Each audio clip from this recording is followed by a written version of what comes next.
6 o'clock. I think we should begin, and we'll start off with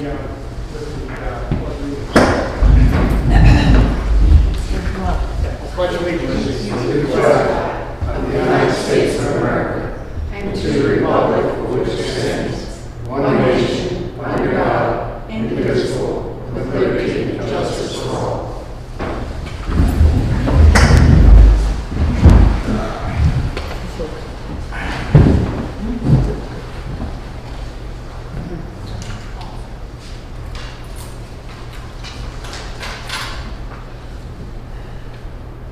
Okay, thank you very much. This is the workshop council meeting. I need a motion to adopt the agenda. Motion to adopt the agenda. Second. All in favor? Aye. So passes. Thank you. So the first item of business is to discuss and review the use of the ARPA funds. Manager, how can you do that for us? Yes, Mayor and Council, thank you. I wanted to just explain a little bit of what I attempted to do here. As you know, the town of Ocean View is getting $1.182 million from its share of the Rescue Plan Act funds. So what I did with that is we tried to identify and look to our comp plan and other things that we've been discussing over the last few years to identify things that we might want to spend that on that would qualify. As you probably know from reading any of the data or any of the emails that are shared with you,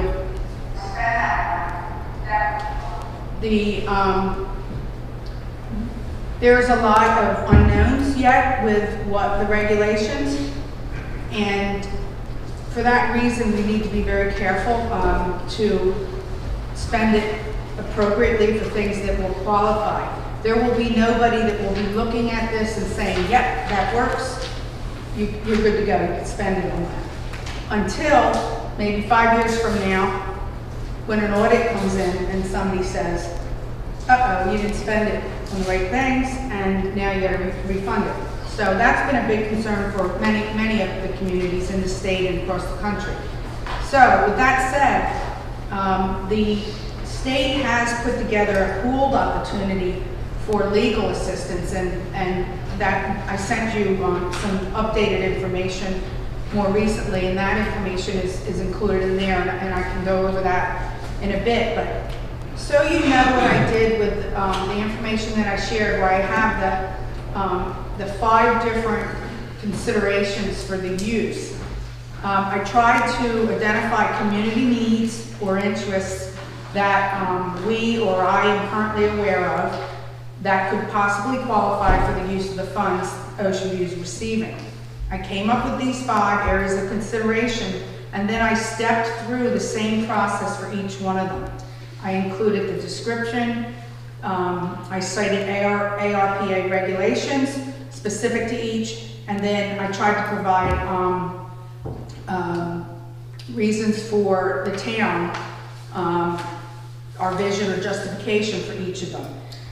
So this template is, in my mind, would serve as what we would present to any legal counsel, our solicitor, and if we do choose to participate with the state's opportunity that I described, kind of a belts and suspenders approach to make sure 5 years from now, many of us will not be here, likely, and the goal will be that we protect the people that follow us on town council or staff, and that there's a file that, sorry, I meant council. Oh, I was worried. We need to make sure that there's a file so when the audit comes in, that Ocean View followed all the regulations, and oh, by the way, they have 2 legal opinions, and they close the file and move on, and we have a good audit. The town has a good audit. So that's really what we have to be careful for, because it's not going to be something that's going to be audited in the very near future, is what we're told. It's going to be in the, sometime out from here. So with all of that said, I'd be very happy to either handle it however you want to, go through each of them, I can give you some updates on each of them about where we're at, and what I'd really like to hear and try to come out of tonight is finding out, are you in favor of any of it? Are you in favor of a few of the things? You know, I don't want to work on things if that's not the direction that mayor and council want us to go in. And Dennis and I spoke, and just so we can't vote tonight, our intent would be, if I do get direction, if you're so inclined, that I would put information on the next workshop of the 26th to get a vote, and it would be advertised as such. That would be the intent. Couple of these are not ready for prime time or a vote, okay? They're still being developed, but there's at least 3 that if you're interested in supporting, they would be the facade improvement, the Millville Volunteer Fire, lost revenue, and the use of some contingency funds for the legal. That is something that we could actually, on the 26th or thereafter, have you vote and move forward on. Well, I think it would be useful if you were to go through these and tell us in summary what they are, why the funds that we might have used out of our own budget are going to be replaced by this, and whether or not it's a top priority. And I know some of the answers, but I think it would be useful to start that way. Okay. Carol, before you start, I have one general question. Sure. How much on the hook are we to the federal government for taking these funds and utilizing them? By that I mean, I'm not talking about stuff they have the legal right to come and say, you will do X, Y, Z. I'm talking about stuff that they can call up and just put the lien on us and say, you know, we gave you X amount of dollars. No hook that anybody had. I've been on numerous things. The only hook is that you use it for what it's qualified for. And that's the touchy thing, but that's why if we go through this where I cited the different regulations, actually the areas that I highlighted in yellow are how I think these things could qualify. But this would get submitted if you are so inclined, and I recommend you do it, if we participate in the pooled legal services that that the state has vetted. That somebody's going to say whether we can spend this on that before we do. So that's really the risk involved, to make sure you spend it on the right things. But I don't know of anything that that we're on the hook for with the feds for it. And I don't think these are federal funds that go to the state, and then the state gives them to the local governmental entities. So, Correct. As far as Carol's involvement is concerned, it won't be that she'll be dealing with some federal administrator lost in the 19th floor of a building in Washington, D.C. This will be through the governor's office, and I believe he has set up a special office to administer the recovery plan funds. I'm just suspicious of the federal government. Well, that's what you should be in some instances, but it's $1 million. Oh, I know. It's tough to turn down this money, for sure. Yeah, and we did already receive the first 50% draw in May, and the next draw will be in May of 2022. And Dawn's been participating in various financial type webinars and things to set up the reporting and things that we do with other grants, similar, some not so similar. But we've also discussed it with our auditor, so we're trying to make sure everything we do is, we're taking the right steps. Yeah. And I was impressed by what you and Dawn have wrote down here, so I'm anxious to hear it. Okay, so if we just go through, the first one probably came as no surprise. We've been talking about the streetscaping and complete streets. That's probably a new word that I haven't used, but that's really what we're trying to do with our streetscaping, walkability. and business support along the corridor. So this is something that we've been engaged with Del Dot, as you know, DART, and you know, beautification has been something we're talking about. We already are moving forward on our Blue Star Memorial. So all of this is, as long as the legal firms believe that the case I'm making is legitimate, that by the nature of providing all these things, we are helping our business corridor and the small businesses, then this should be something that we would be able to spend some of this money on. We're not going to know until somebody gets this from us. And somebody, meaning Dennis, studies it. And like I said, I do, maybe I should talk about that a little bit first. As I shared in the email, the pooled legal assistance is something that the state thought that would be a good idea to offer, and our share would be $4,730, and it would be taken from our next draw next May. Okay, so that would leave, if we use the contingency funds that I left in the considerations, that would leave our contingency at $27,611. And I added a contingency because there's not many projects that you don't have something that comes up that you didn't anticipate.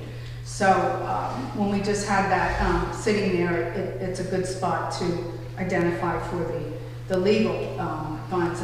And all towns don't need to participate. Some towns I've heard say, well, why do we have to pay for the legal assistance from the money that we get? And well, first of all, we're getting the money, and you know, it's our share of, you know, of a larger sum. I think that's the money we should use for it, because it was unanticipated, and you know, this legal assistance is, again, something that's going to be in the file that someday somebody's going to look at and say, the town of Ocean View got legal advice that they spent the money on the right thing. Let me help you out here a minute, because I support or endorse the idea of having the firm, that particular firm, retained by all of the recipients of the grants. What's going to happen here, and I know Caroline and I experienced this earlier in the year when it became known that the recovery funds were going to be available to the town, and began to participate by discussing with the Deputy Attorney General for the state of Delaware, who was representing the Treasury Department, the immense vacuum of knowledge that everybody had is going to be filled by someone. And the idea that there is at least one firm somewhere out there that's going to have contact with the 50 or so municipal governments in the state and the state, in terms of being able to define what is or is not an eligible use of the money, what are the payback requirements if you spend it in the wrong way, what are the audit requirements if you do spend the money, and how does that flow back to the federal government. You really need one focal point for those opinions.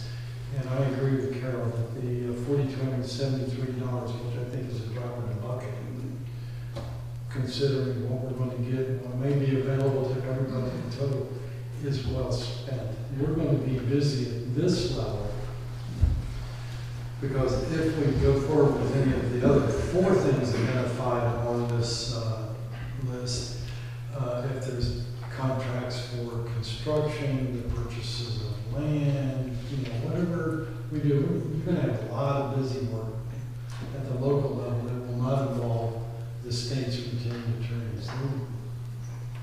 It's going to be interesting. So, for what it's worth, you're not hurting my feelings, and I think it's a good idea. So, what is the deadline for spending this money? And could, if you wanted to, instead of allocating the entire first half now, could we wait until we get a full amount and then decide how to allocate the money? The deadline is 2024, and we can certainly wait. And as I said, some of these things are not ready, like A, the first one. We're still developing, that's still developing as we speak with our relationship with DART and DelDOT. You know, we're waiting right now for the excess parcels for a lease agreement. There's also been some new developments for one of the locations where there's been some commercial interest that may be able to be a partnership if we're so inclined. Excuse me, or maybe not. So that is, in general, if you're, what I think we need to kind of hone in on is is this something that you think we should spend it on? Not necessarily that we're going to make that decision now. I'm certainly going to be coming back for A, business support, economic developments, complete streets. B, internet cable franchise expansion, competition support. I'll give you an update on that one. That is still in development as of today. I'm waiting on who at the state and county level are the best people for me to talk to discuss what are they planning to do with their money in relationship to that in Sussex County, in Ocean View. And or if they're going to come in and do it all, then we don't have to spend our money. But if there's a way to leverage us getting some of that work done quicker, that would improve competition and the status of our internet, that we get, most of the complaints we receive are about that. We don't get a lot of complaints about things. I'm not saying I get a complaint every day about that, but that's what you hear. Okay, so that's another one I'd be coming back. The facade improvement revolving loan program, it's something that we had in Newark. It was a good tool in the toolbox to help businesses look more presentable and therefore often be more successful, and then also, you know, possibly improve the look as you drive through a corridor. So that's something that, you know, if you're not interested, boom, it's out. But that's something you could decide on now. Lost Revenue Building Fund, the Millville Fire Company. This is a clear approval for the use of the money. The word fire is, if you look at my justification, the word fire department is listed right there. We know a lot of us have been to their fire station, and we have seen the conditions they're working under with not having separate male and female locations, and that's not helping recruitment, and recruitment is really the name of the game right now for that. So that's something that could be now, if you're so inclined. And then, of course, the contingency funding, we would just be agreeing to using the legal, again, something we need sooner than later, because we can't do any of it until we feel comfortable that we're spending it on the right things. And then, you know, just leaving the rest of it there as we do figure out what we want to do. And then Dennis brought up something that is very important. If we do pull all this off and we get this money, these are real projects, some of them, or offerings for the community. And then we have to do that work as staff. So we have to remember that we're actually going to have to pull this off and see these projects through. So making sure that, you know, we're working on things that we should be working on is very important early on. Would you like me to go through them more, keep going through them? And then maybe ask questions after each one? We're at about, we're 20 minutes into our hour, so I think I have some more time. But so I guess what I would like to, I think I said enough about the streetscape business support. Is this something that we still think is important for us to work on? Should we leave this on the list, or should this come off of the list? Well, I think we should leave it on the list. this is something we were planning to do. And it's something that we've all agreed on previously. So I don't see why we would take it off the list.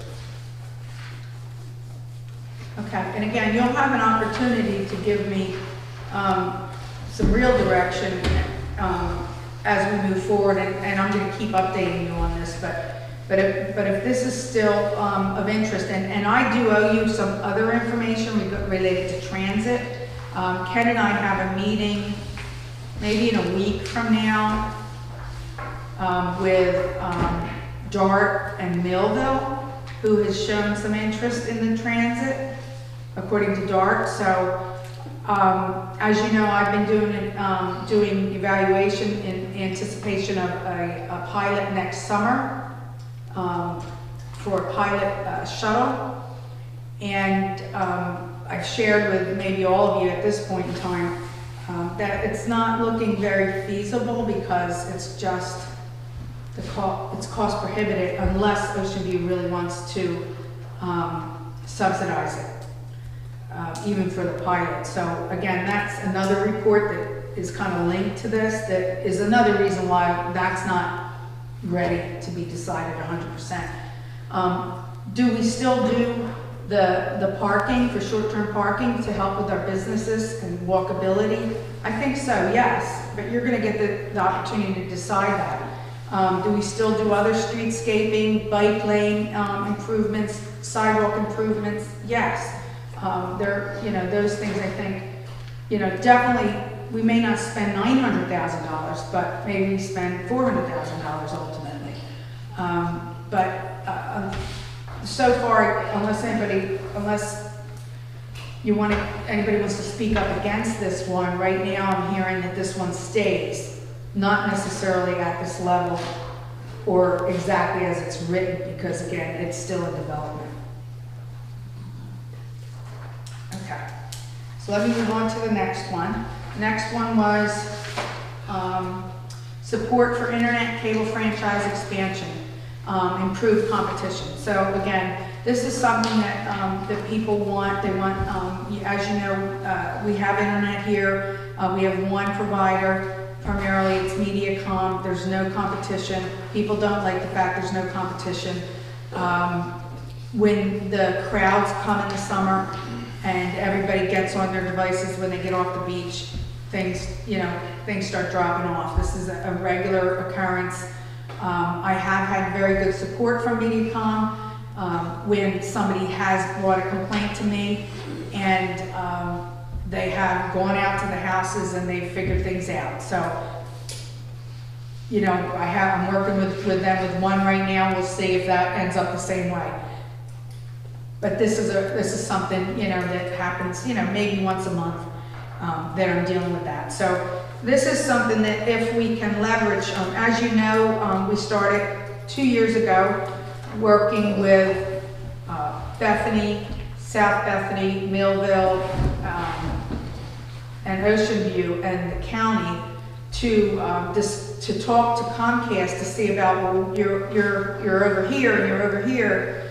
Why aren't you coming this way and offering your residential? And as you know, this past year they signed franchise agreements with Bethany and South Bethany. So were we disappointed? Yeah, I was disappointed. But they're coming our way. They're going to get here. But I don't know how soon. It's economically driven, as you know. So this would be something that if the state is not going to spend their millions of dollars of ARPA money to get competition for internet to Ocean View sooner, then maybe we throw some money at that too. Maybe we leverage some of this money for that.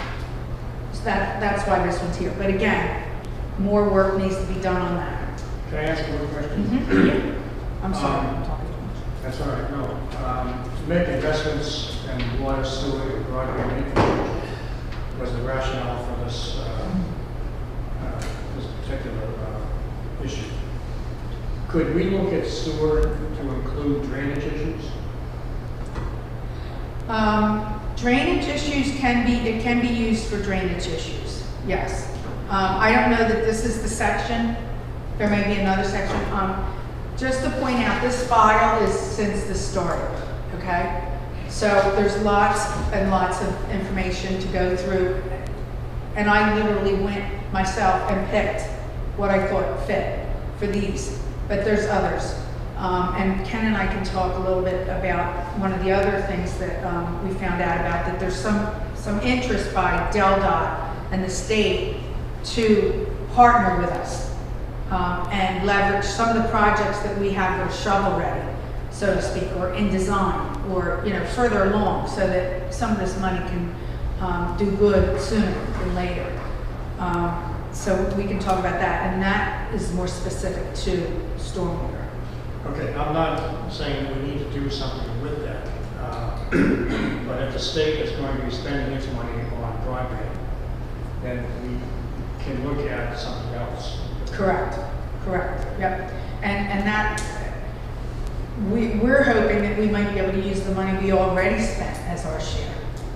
And then the rest to be state ARPA money, because we've already got design money and things into some of these projects. Let me, Mr. Mayor, just add 2 points real quick. One of them is she's pointed at this green file. When we started working on this 6 months ago, it was brought to my attention as a webpage that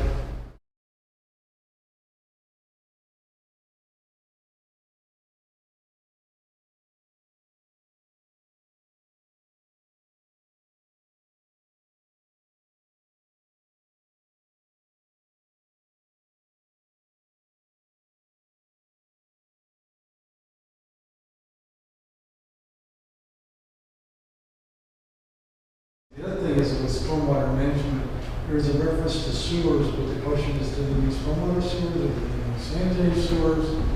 You can't mix the two by EPA regulations. So I hate to use the word fluid when talk about sewers, but Carol knows what I mean. It's like trying to throw Jello against the wall. Will it work or will it not? You don't know yet. But it's a good point, because right after MCHSI has been the single most enjoyable complaint we get around here. Stormwater accumulation is a close second. So the one of the terms that is thrown around a lot with these funds is the final rule. Okay, and it's referred to in some of these justifications, and the final rule has not been finalized. So we're all trying to figure out what we're going to do and also spend it within time. Yeah, we're not, we didn't hit 2022 yet, but time flies. And some of these things that people will spend this money on, the town of Ocean View included, other towns, it may take that long to spend that money. Let me ask you about this money that we're getting, we already got, and just sitting in our budget. Are we allowed to invest that in safe investments to earn interest? We have it. It isn't in an interest drawing account. Right now, there isn't much giving any kind of interest, but it is in an interest drawing account. It's unrestricted. We can spend the interest it does earn. And the interest it earns does not have to be spent on the ARPA projects. They don't have to qualify for the Yes. ARPA. That was a question Dawn asked. But are we allowed to invest it in something other than interest-bearing accounts? I would bet not. Wouldn't you? I haven't seen anything that's come out about that. I think that would go down to what our investment policy is, and our investment policy, we can invest in paper or interest or CDs. And the question I think also is, what would the investment be? I don't know what. I know that you can make a lot of money in CDs or interest-bearing accounts, but if you wanted to go out and buy $1 million worth of stock in the ABC company, that's not going to happen. The idea was to get this money on the street and get people back to work. Well, my thought is that if we are still waiting for more information, and that we have up until 2024. That's 3 years, so, I think she needs to make a commitment that by early January next year, right? A commitment to what? To, this is where we're going, this is what we're gonna do, and somebody has to start looking at it. I thought there was a January deadline. I didn't see that yet, but, I'll double check that. It Yeah. has not come up. I think it's good, we'll check that out, that's a question we can ask. In addition, make sure I don't forget what I was gonna say. You mentioned, spending it now, not spending it now, or, Spending it. there's something that I was gonna, say, and I lost it, so hopefully it'll come back. I think it was important, but, anyway, that's bugging me that I can't remember it now, but, okay, so, with that said, I guess let's just go back to this in the interest of time.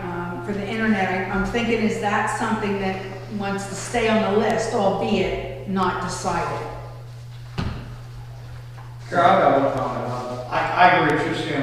The recent Consumer Reports edition, they rated through a survey of 40,000 people, members reporting relative to internet providers, 26 major internet providers in the country, and they rated them in 5 different categories: value, reliability, speed, technical support, and customer service.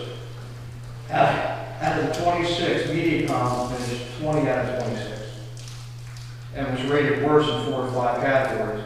Comcast really didn't do all that much better. They were 11th, and they were rated as worse in 3 to 5 categories. So I can get a copy of this to everybody on council. Dawn agreed to make copies, but it was kind of ironic. The one that really got a higher score was Verizon of all. So some I've never heard of. I mean, obviously Google has fiber optic now, and only 2 actually got green across the board because they rated it from they had 5 categories, worse to better, and they were the only 2 that got better. But Comcast and Mediacom weren't separated that much. One had 4 out of 5 worse, the other had 3 out of 5 worse. So. But I'll make sure everybody gets a copy of this. well, I think this town does need to improve its broadband. It's not just for TV coverage, and that's not that at all. It has to do with the internet. And companies are no longer wanting to put in cable in the ground. It's all going to be through the air. And to have it through the air, you need a tower. You need to have a company that is going to be able to manage it. And I think this is something that all of the citizens of this town would like to have. Okay, so that sounds like, unless anybody has a different opinion, that stays on the list again, to be, the amount of money and what exactly we do to be determined and voted on by council. So the third was the facade improvement revolving loan program. This would be a seed funding that would remain and would be loaned out to businesses that were interested from our town. And there's rules and regulations that will be set up for it.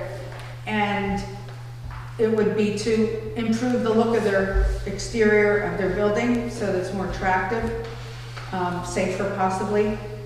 $8,000 is the amount that I put there for any one entity to get. That could be changed.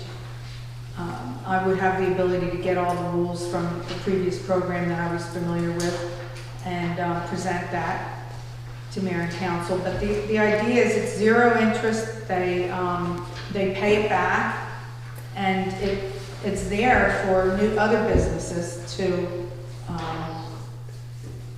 tap into as time goes on. Wait, so if this is a loan and at 0 interest to pay back, and you can keep loaning it out, does that mean we have this for infinity? Until you want to, yeah, the 50,000 would just continue to be reused and repaid. And, you know, as businesses get old, a business that looks good today, 10 years from now may need a facelift. Maybe somebody new went in. They're, you know, But 10 years from now, we can still spend this money.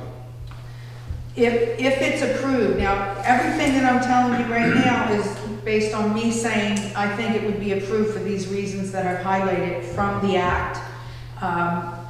We could, if you agreed tomorrow and I sent this to the legal firm, just as it is, or however it's tweaked, and they say no, then it doesn't happen.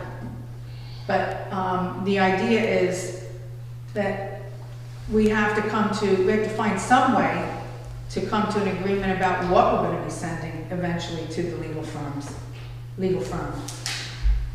And this is the start of that. Would it be helpful, Carol, if the council prioritized what they want? So that, for instance, using the revolving loan program, instead of being third on the list, it became fifth on the list, as an example. Would that make it easier for you?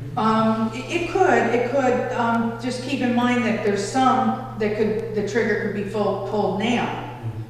And then the others where they, like the first one, the corridor and everything, might be the higher priority, but we're just not ready to say what it's going to be yet.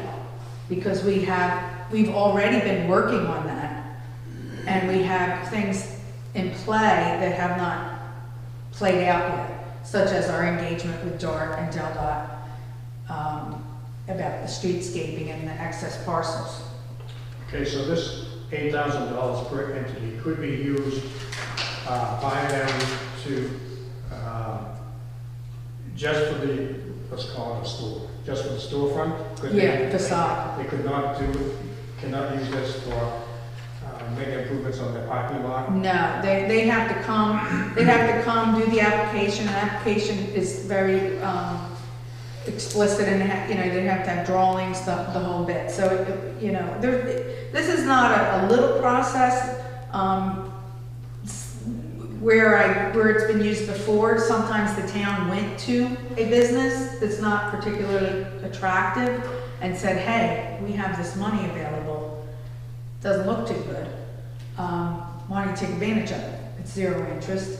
I'll give you, I mean no disrespect to any properties, but the property that the Ocean View Jewelry store just left, okay, right on Atlantic Avenue, is not the most attractive property in our town.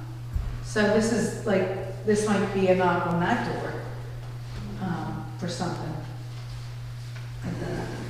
Just to give you an idea. When I read through everything, I see a lot more administration, I see a lot more vetting of documentation, I see a lot more bureaucracy. I see Mr. Semino drowning with his tiny staff because it seems like a whole lot of work in getting all this up and running. So we may have to consider hiring extra staff, who knows? We have not discussed that. Certainly, if we put this, if we're talking about this facade improvement specific or in general, everything. Oh, everything. Like small businesses, individual homeowners, I mean, there's a lot of, Individual homeowners, this is for businesses. well, there are other parts. Oh, the other parts of this, correct, yeah. So yes, I mean, there's that. There is that. And it's a legitimate concern. We only have so much bandwidth. Carol, if we hire someone to assist us with this, can they be paid out of this? I don't think so, but I can check. I think the better question, Mr. Schwartzy, might be, and I'm going to use Project A, if you will, is streetscape. That may very well require somebody to be hired as a consultant to to actually do the design work that goes into the streetscape before you go into actual construction of the streetscape, and it just make it a little sexier. Think in terms of if streetscape involves Route 20, whatever is that, Route 26, then you gotta deal with Delta. You know, it gets kind of funky. And I'm going to take what I think is where you're going. It should not be a feeding frenzy for lawyers and engineers on $1 million. Fair enough? Yes. You want, and Carol's vision here is that there are things that can be done to make Ocean View a more attractive community for any number of good reasons. And to get there, you do, as Bruce points out, you got to administer the programs, and you also have to design and get the consulting work done. But we don't want to gobble up in consulting fees. We want somebody to actually go out there and make a facade look better, or to do a streetscape that involves trees and parking and, you know. It's going to be fun. It's going to be a long ride. The design is okay. You can do, if you have a project and there's design involved, that's total, but you're talking like extra staff to be able to help us with Yes. all of the regulations and paperwork. And If you're gonna have 5 projects, wouldn't it make sense to do one at a time? In other words, we do have a few years. We may recognize 5 programs. Doesn't mean we have to start 5 programs at the same time. Well, I'm thinking that, you know, with respect to the facade projects, if a company is going to come into us and ask for money to make improvements, they've already been thinking about it. They've already got they will have someone who will do the design work. oh yeah, they're in charge of their They're in charge of all of that. All they're getting is probably a portion of what they're actually going to spend. So that is not going to result in a lot of additional work for the staff. So I don't see why we would have to do one at a time. I think we can do multiples of these, just through, efficient management of them.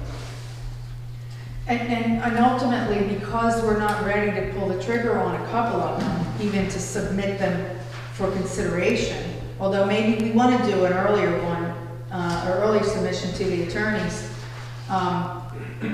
to make sure that they're in play, because we may have to come up with something else. So I don't see us doing them all at once. I'll move on to the next one, and then we can kind of, talk a little bit more about what we might be able to move forward on or not. So the Lost Revenue Building Fund, Millville Fire Company, I put their Heroes Capital campaign. Just today, I said, I talked to Millville Fire, and I said, one of the questions I know I'm going to get, I'm going to give you the answer before you ask it, is what's Millville contributing to your capital campaign? And as of now, $100,000 is what they're planning to give. Although, and that's from a conversation with Greg Hocker and Town Manager Bocci today. Although with a caveat that they don't have a lot of infrastructure or streets or so they don't have a lot of some of the things in play that we have in play. So their amount might go up. They also didn't get $1 million. I forget, they got 100 and some 30 or 100 something, I forget. They may put more of this money towards that because they don't have anything else to put it to. Okay, so I don't think that needs to be part of our consideration, because Millville certainly understands that, and said that to me today. They understand that, we have a little going on that we can spend it on, specifically infrastructure type things. So with that said, this one seems like a no-brainer if we are still interested and we believe in the need to keep them healthy and active. If you look at if you look at the citing that I pulled, I don't know how, you know, special purpose districts perform special functions in the community such as fire, it goes on to say water, sewer, mosquito abatement districts. So, fire seems to be a clear-cut, opportunity for us to support their building fund. Yeah, one thing, you and I and the chief went to the opening presentation for the fundraising thing. And what really struck me is a lot of the equipment is involved in that $2 million project, but they do not have a sprinkler system in that building, which struck me as odd. But then again, when that building was built, it wasn't required. So, I mean, that's imperative in projects that, once they get money in to do initially, because you've got millions of dollars in fire equipment in there, and that firehouse could catch on fire, but there's no sprinkler system to put it out. So, I think that's probably maybe one of the first ones we should act on, because it impacts, I think its impact on the safety of the town of Ocean View is paramount.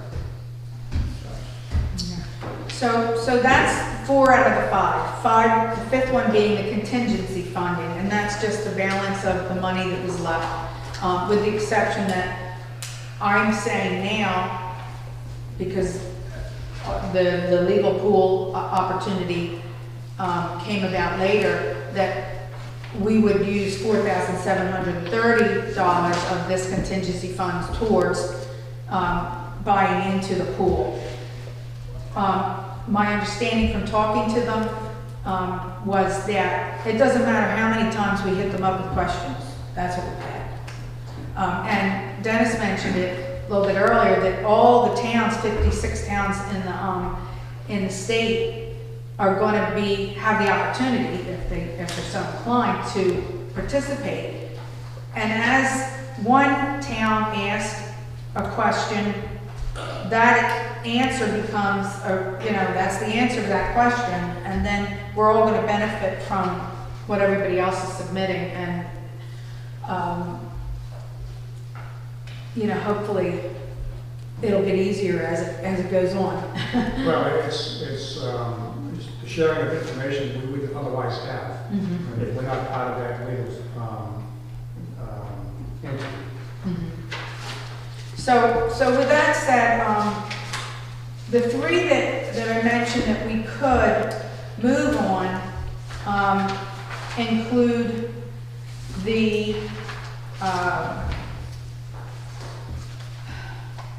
facade improvement, if we're so inclined, the lost revenue building fund for Millville Fire, and then the legal support from the contingency. There are things that if we think there are things that we would spend the money on, like I said, I think the lost revenue for Millville and I know the legal are legitimate ARPA funds, because the state said participate in our program, and they're going to keep this money from us. We're never going to see that $4,000 from our second draw. So both of those to me are hit out of the park, that they're definitely qualified for use for that funds. The facade improvement, even if you on the 26th, if I put these 3 on the agenda, and you say, Carol, move forward with all of these, I'm going to submit that facade improvement, and I'm going to submit all of them, but submit that facade improvement to the attorneys for this pooled effort, and they may say no, and then I'm going to come back and say that didn't go, so what else? And that's a good thing for me to ask right now. Is there anything that I'm not thinking about that you're thinking about that we need to discuss and get on the list? And that maybe is more important than these things. There's no pride in the authorship. It's, the important thing is, what do you want to support, and what will the money qualify for?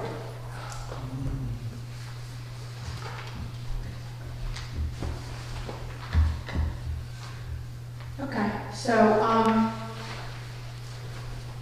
we have some time, but it would be my intent to come to you on the 26th, our next workshop, and advertise it with facade improvement, lost revenue, and the legal, and have you have the opportunity to vote, because that's the only way, you know, you can give me that kind of direction, okay?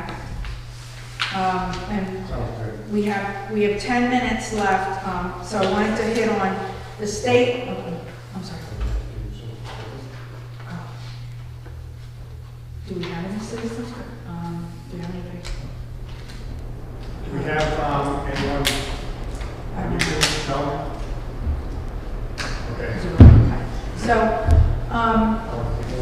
Do we have to announce this? Well, I mean, you can if you want, but I don't think, except for Colleen. Colleen, you want to talk? Okay. Go ahead. okay, so, real quick, the state, as I alluded to briefly, reached out through the League of Local Governments and said, we got a bunch of money of ARPA money, and we want to partner with towns. If you got something shovel ready, submit it. So we have projects that are shovel ready. Ken and I are working on that with Kirshner and probably some others, to fill in the blanks for this and put in projects such as the storm drainage, Hudson storm drainage, and then we also think town road issues might qualify, and then possibly a country estates work are good matches. So we intend to fill out the paperwork that they sent to us, to identify them our money that we've already put into it, and identify what that includes design-wise, everything, and then see if they jump on or select us to fund the rest of it, okay? Which would then, we would have the funds that we're going to, through the years of our capital program, used for that. We would have them available for other things. So again, they have a lot of funds to spend, and they want to partner, and they want to see some things done quicker, and having, you know, a lot of the projects Ken's been working on in design ready seems to be appropriate. So that's something that's going to come. It's ARPA money, but it's not our money. But we're going to leverage the money, hopefully, that we've spent, and hopefully get 1, 2, 3, or 4 approved. I think that would be great. Add a cost share to something else. That's state money, right? Pardon? That's state money? State ARPA, it's from what they had from the feds. So that's all I have. I'm very happy to answer any questions about any of it. You know, even after the meeting, prior to the 26th, if something occurs to anybody, just reach out. Given our special relationship with South Bethany, is there anything we can come up with between the two towns to improve this communication, technology, or whatever we can think of? It's a good idea. Let me make a call, and Chief can as well, and see if there's anything that fits into any of these categories. Did they get any ARPA funds? Every town in the state does. Every town in the country is getting something. Now, some of them are not going to accept it.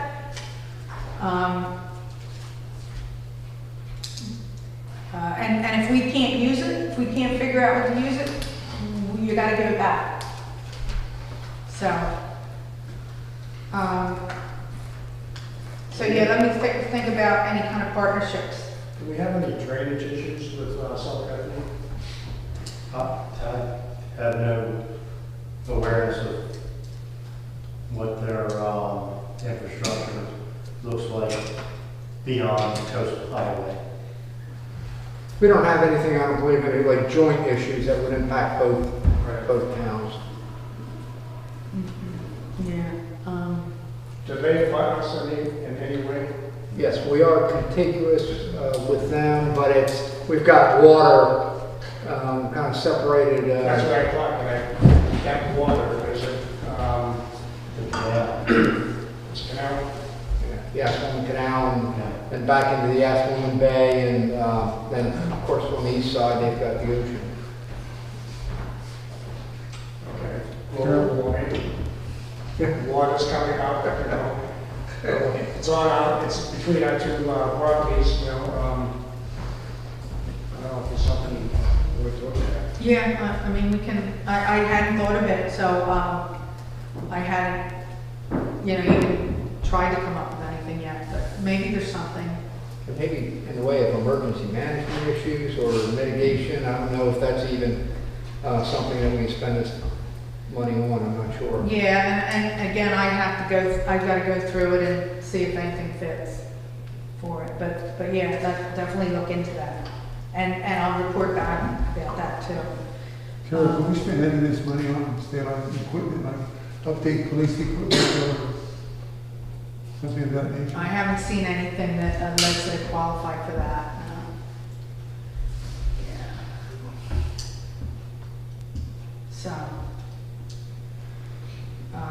Yeah. So, but again, things could change, but I don't think it's gonna let us spend it on regular general, equipment. Okay, thank you. And honestly, Mr. Forsythe, we're in pretty good shape right now, too. I really can't think of anything that would be like a substantial need that we have, other than routine replacement of police cars, which I think we're pretty good as far as budget wise for that. Well, I thought I'd give you a shot since you have an awful lot of money out there. Well, we have 3 minutes before the next meeting, so why don't we wrap this up before we adjourn? Thank you, everybody. All right, thank you. I need a motion to adjourn. Motion to adjourn. Second. All in favor? Aye. Thank you.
republic for which it stands, one nation, under God, indivisible, with liberty and justice for all.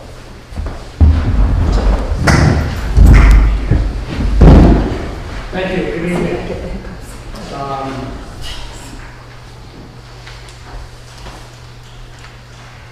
We have a public hearing on 3 ordinances this evening. The first is the second reading of an ordinance to amend condition 7 set out in ordinance 214 entitled an ordinance annexing into the town limits of Ocean View 85.43 acres more or less being the land of Televades, Burzins, and the trustees of the Protestant Episcopal Church of Delaware as amended by ordinance number 334. Mr. Solzner? I'm going to defer in a second to the Director of Land Use Planning and Development, but I would point out that this property was annexed into town. When it was annexed into town, it became a multi-family residential district subject to a residential plan community. This is, I believe, the second time that we have amended the conditions to this particular project. And what we are being asked to do for Ocean View Beach Club is to extend the opportunity for them to construct and open for use the indoor swimming pool, which is identified on the plot plan of the RPC, and they have until the completion or the issuance of the 244th certificate of occupancy. Now, I'm going to defer to Mr. Sindo, who's going to tell us how many have actually been issued and how far along are they towards the 244th CO at Ocean View Beach Club. There you go. Thank you, Mr. Solicitor. To date, they have been issued approximately 230 certificates of occupancy. All the home sites are permitted and under construction in various stages. And I anticipate this community, this portion of the community, which is actually phase 4A and 4B, to be completed by the end of this year. And it may come to pass, Council, that if we approve this ordinance at the next meeting, well, this is the second reading, right? Yeah. You're perilously close to passing an ordinance that will be complied with quickly. How many building permits do you have outstanding right now? All the building permits have been issued. I believe they only have about 14 homes left to complete. They're in various stages of completion. So, Do you have a concern? no, just to say that it's taken us a long time to get here. This was drafted in April.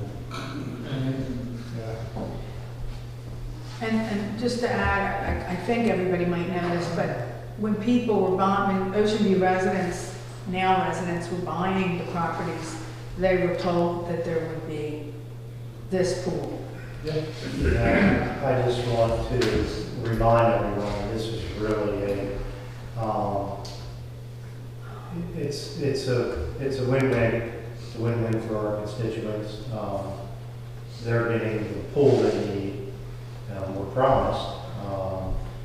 The developer and the current home builder, K.W. Namian, have been allowed to continue constructing homes to finish these sections of homes out. They sell, we get our revenue, our constituents get their pool. This is just really the logical thing to do. Are there any questions before we open it to the public? No. No. No, well, at this time, we would ask, does anyone in the internet cafe who wants to make a comment, please do so. According to the method, you can do that on YouTube. And we have someone that would be able to take questions and relay it to us.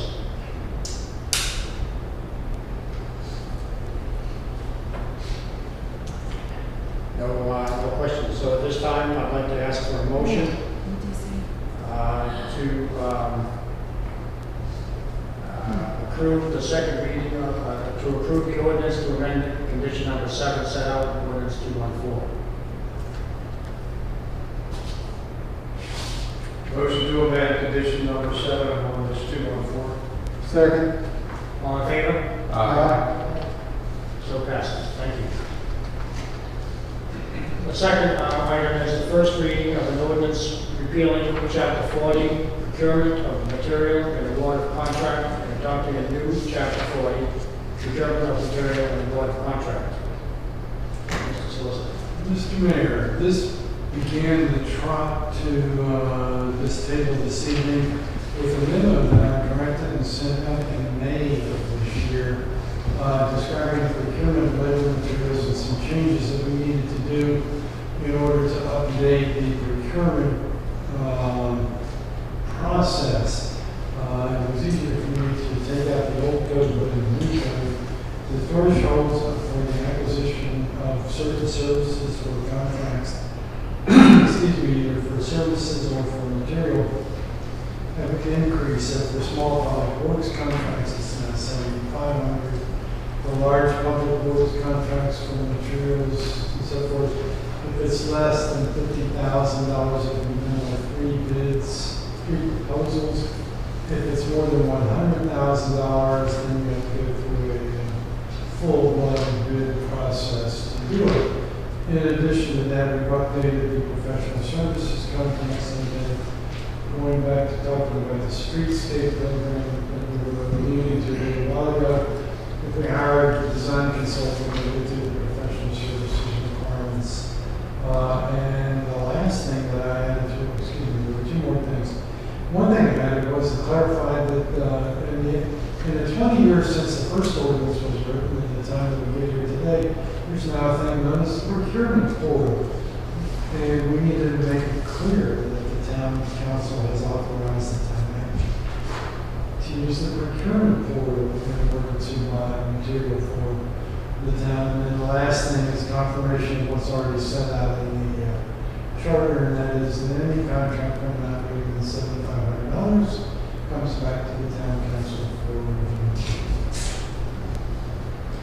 And I will point out, if you read the newspaper yesterday, let's not get too cute with the $7,500 threshold.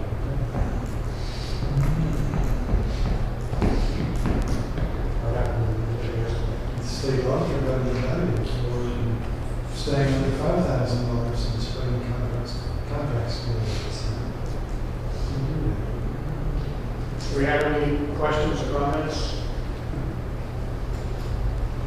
All right, Mark. It looks like about 3 pages worth of manuals have been stricken from the program. Yep. So what happened to all those procedures? They moved to an in-house sideline? The procedures are incorporated from Title 29, Chapter 69. The procedures will remain essentially the same for those that are under the $100,000 threshold. It's the big contracts that will dovetail into the order process. There's been changes to all of that administrative. Okay, the language is pretty much, the verbiage, the number of words, probably pretty much equal to what it was. Take 3 out, put 3 in. That doesn't make much change.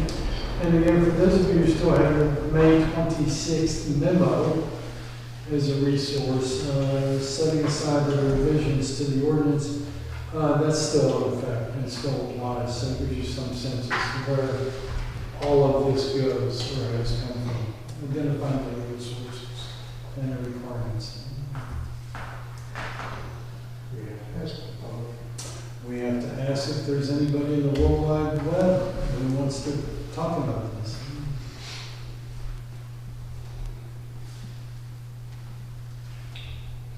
Okay.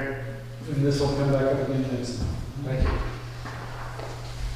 And the third item on the public hearing is first reading of an ordinance to amend the Ocean View Code, Chapter 169, property maintenance, Article 1, grasses, weeds, and other vegetative growth, regarding trees, shrubs, and other vegetative growth within the town's easement or rights of way. Thank you again, Mr. Mayor. This came up as a result of an unfortunate incident that occurred towards in August. We were doing some tree trimming and we decided it was important to go back and modify the ordinance to clarify or at least make sure it was clearly understood what the rights and responsibilities of the town was. If in particular we take a look at paragraph B, line 6 on page 2, this is where all the action is as far as this ordinance is concerned. We have included as new language on line 7 that no owner or possessor of land is to allow trees, plants, or shrubs to grow off of their property onto either a sidewalk or into the street, creating a nuisance or some detriment to adjoining property. We've also made note that if you interfere with if that tree, plant, shrub, grass, weed, vegetation, or other growth interferes with vehicular pedestrian traffic in the streets, alleys, avenues, lanes, or public grounds of the town, or is injurious to stormwater management and drainage systems, sewer, electric lines, gas lines, water lines, or may be infected, they're going to come in and do it for you. And we have received 2 negative comments from people who have asked questions about this, and we'll find out if the council has any questions, and we'll go to the negative comments. Any questions? I have a question. This is directed to the town solicitor and also the chief of police. Do you think that we should put a section in there about anybody that interferes with a town official in the performance of their duties would be subject to criminal action? I'll let the chief decide, because I think we have a full array of criminal code. Yeah, I think the state code, disorderly conduct, for example, would be an appropriate charge. What we've tried to do is get away from town ordinances and stick with the criminal code whenever possible, because the state criminal code is well accepted. And you know, in the past, especially back in the days of our Alderman Court here in Ocean View, some of the council town ordinances were antiquated, and so we prefer to go with the state code. I think we've got ample ways to address that if it happens. Just thought I'd ask. Thank you. Yes, sir. Any other questions? If not, it is then open to the public. Before we go to the public, let me point out that I did receive 2 emails, one from Mr. Jennison, I believe is his name. And Mr. Jennison, without getting into too many specifics, indicated that he was opposed to the proposed ordinance. There was also one from a lady by the name of Elaine Chilaki on Oak Drive that was sent down on October 5th. I'm not going to read it in its entirety. The concern, I believe, is expressed by her that she wants to make sure that the town is not abdicating its responsibilities to the individual homeowners, and is concerned about cooperation and coordination between the town and the Conservation District in Sussex County, although Sussex County does not have any jurisdiction over these things. And I think there is a misunderstanding on her part. We are not creating new drainage areas or swales for the discharge of water from the town of Ocean View off into tax ditches or whatever. What we are saying in this new ordinance is we don't want anybody who has private property to interfere with that drainage. We don't want you to impair or impede the flow of water. When we have a 4-inch rainstorm, we don't need to have flower beds that are surrounded by landscaping stones in the middle of a drainage swale.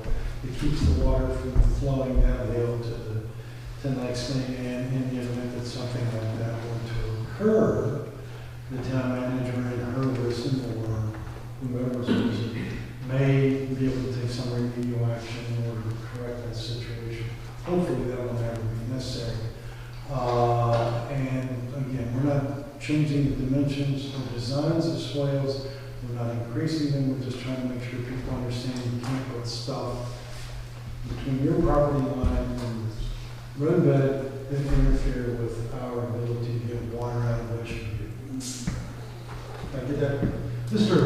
I should point out, Mr. Sinha has separately responded to Ms. Chiraki by email earlier today. Do you have anything you want to add? No, sir. Okay. It is now open to the public. Comments?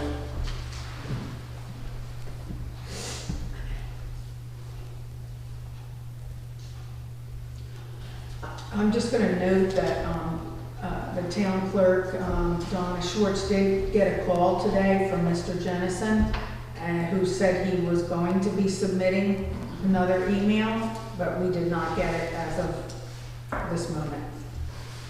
Okay. And Mr. Carter, of course, there's no one wishing to speak to this issue. Okay. Thank you very much. This will come up again next month. Okay, moving on, to the writing meeting.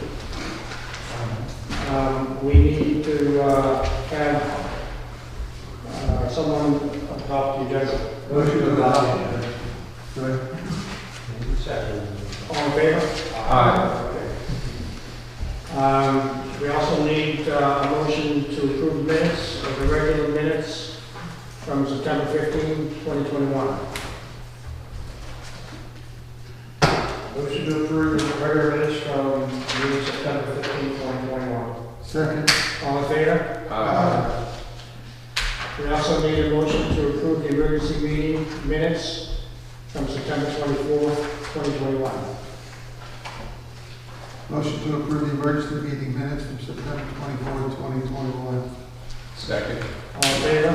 Aye. Thank you. We also need a motion to approve the special meeting from October 2, 2021. Motion to approve the special meeting minutes from October 2nd. Second. All in favor? Aye. Thank you very much. Okay, moving on to communications and presentations. The first report is a financial report from Dawn Cox. Thank you.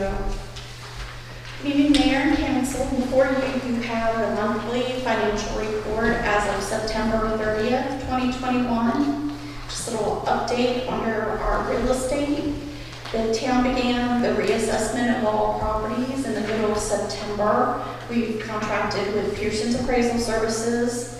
They've been in town for the last few weeks. I haven't had any calls of people asking about someone walking around their house, but they do have picture ID as well as signs on their vehicles that are labeled Ocean View Reassessment. So that is moving forward. As far as our municipal water system, we originally had 10 customers with past due balances over 150 days. As of the time that we cut off or did disconnects on the 28th, we had 2 customers that had established payment agreements. We had 5 paid in full and 1 that was given an additional 30 days. We did disconnect 2 water properties on the 28th. As of Friday, 1 of those has come in and has set up a payment agreement and has been turned back on.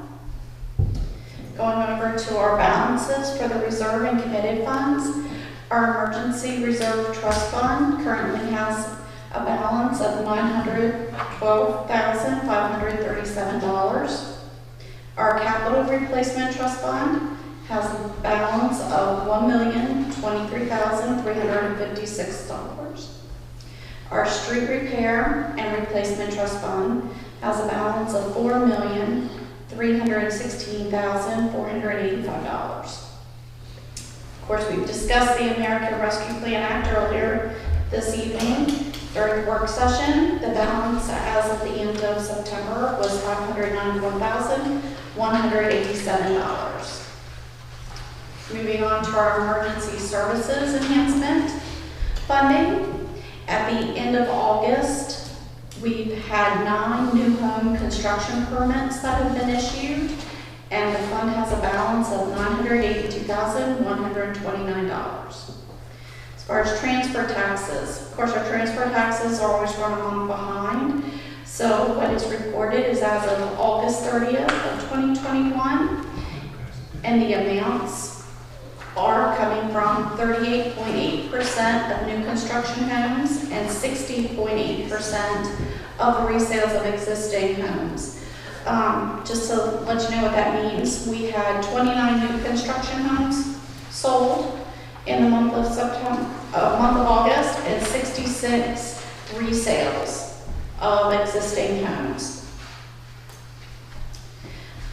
On pages 3 and 4, you'll find the financial statement recap followed by the analytics on pages 5 and 6.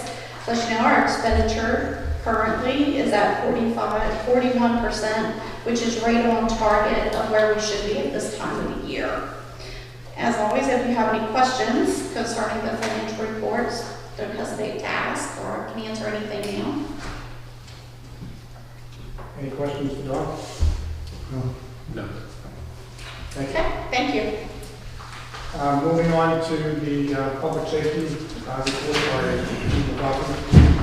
Yes, got a copy of the public safety, our stats for the month. I'll point out that we continue to get inundated with speed-related complaints on various roads throughout the town. I think the officers did a really good job trying to respond to that with some high visibility enforcement. There was a total of 91 speeding tickets that were issued last month alone, out of a total of 188 traffic tickets and 61 written warning tickets. So I know some of the council members from time to time, the town manager received complaints about speeding, and as I've stated many times before, we're aware of the problem, and we're trying to do our best to address it. At the same time, the department was busy with some criminal investigations, one of which I'll point out was actually reported back on August 4th. We had a 19-year-old female that reported that she had been sexually assaulted in a home here in Ocean View. And I want to commend the all investigating officers, all of whom put a tremendous amount of time into the case, and ultimately we were able to close out that case with an arrest. And we have a defendant sitting in Sussex Correctional Institute awaiting trial on a second-degree rape charge. So excellent job by all of the officers, and it kept one of the investigations that kept us busy last month. Also want to point out that staff purchased a software-initiated process of upgrading the evidence and property room. Staff also worked on the equipment here in this room, and that staff is Sergeant Carter, who's in the back. So shout out to him. We're extremely blessed for such a small agency and a small town staff to have a true IT professional in-house. I can tell you it's saving the town a great deal of money, but it's a lot of work on Sergeant Carter's part, and we appreciate all his work. Had a tough day today, so a lot of things went wrong, so I needed to know he needs a little pat on the back, but good job, Russ, we appreciate you. We participated in an overdose awareness event on the Circle in Georgetown. We're starting to see an uptick in the opioid-related problems again in our community. Delaware's Senate Bill 166 was just signed and passed recently, and that was in relation to a $100 million settlement that the state is getting from a multi-state lawsuit against the prescription big pharma related to the opioid pill problem. And Governor Carney, I'm happy to report that Governor Carney appointed me to the Prescription Opioid Distribution Commission. So I'll be part of the group of folks that decide how that $100 million is spent, and I can assure you that I will work hard to make sure it's spent appropriately. We got a great deal of need, and honestly, it's a drop in the bucket compared to the actual need, but hopefully we'll be able to spend that money appropriately, and we'll get some relief down here in Sussex County for some of the folks that are struggling. We're really in final stages, getting ready for the Cops and Goblins Halloween Festival. Seems like we take 2 steps forward and 1 step back. We found out today that our vendor that supplies the carnival rides doesn't have any staff, and they're not going to be able to supply the carnival rides. So, working like a madman to find some replacements, but caught us really off guard as it's 2 weeks or so away from the event. But we're going to do what we got to do to try to get some carnival rides here. So that's what I'll be doing tomorrow. But otherwise, everything's going well. I think it's going to be a good event. We're getting a lot of positive feedback from the community. They're anxious to participate in the event this year, especially with all the events that were canceled last year with the COVID problems. So pray for good weather and pray for carnival rides.